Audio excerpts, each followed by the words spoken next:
বছরের জন্য এসবিআই থেকে 10 লক্ষ টাকার লোন নিতে চান? কত টাকা ইএমআই দিতে হবে জেনে নিন। হঠাৎ করে অর্থের প্রয়োজন হলে আমরা ব্যাংকের শরণাপন্ন হই। সেক্ষেত্রে পার্সোনাল লোন বা ব্যক্তিগত ঋণের ওপর অধিকাংশ ক্ষেত্রে ভরসা করতে হয় আমাদের। তবে আপনার যদি হঠাৎ করে 10 লক্ষ টাকার ঋণের প্রয়োজন হয়, তাহলে মাসে কত টাকা ইএমআই দিতে হবে সে সম্পর্কে কি ধারণা আছে? ভারতের সবথেকে বৃহত্তম পাবলিক সেক্টর ব্যাংক হল স্টেট ব্যাংক অফ ইন্ডিয়া। আমাদের দেশের অধিকাংশ মানুষের অ্যাকাউন্ট রয়েছে এই ব্যাংকে। এই ব্যাংক আকর্ষণীয় সুদের হারে লোন প্রদান করে থাকে। ক্রেডিট স্কোরের ওপর নির্ভর করে পার্সোনাল লোনের সুদের হার নির্ধারণ করা। 11.15% থেকে শুরু করে 14.30% হতে পারে সুদের হার। স্টেট ব্যাংকে স্যালারি অ্যাকাউন্ট থাকলে 11.15 থেকে 11.65% অবধি সুদের লোন মিলতে পারে।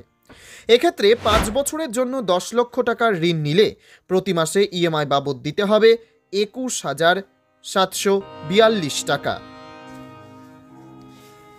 5 বছরের গ্রাহককে মোট সুদ প্রদান করতে হবে 3,04,545.38 টাকা।